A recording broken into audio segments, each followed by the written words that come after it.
sind wir in St. Gallen.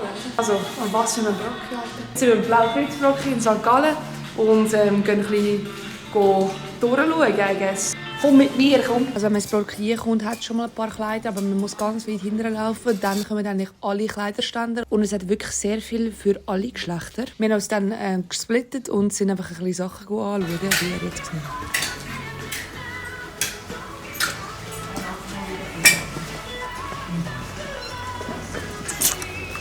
Habe ich gar nicht gesehen.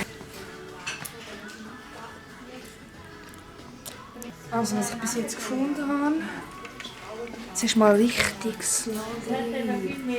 Aber 25 Stutz für das, Bro.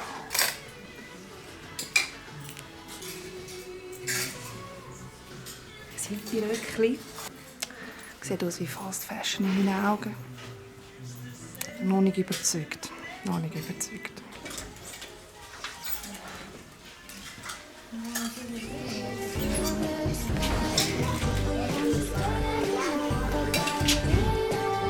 Wir sind jetzt aus dem Brocki. Ich muss zugeben, kommst du von St. Gallen, dann geh. Wenn du nicht von St. Gallen bist, geh nicht.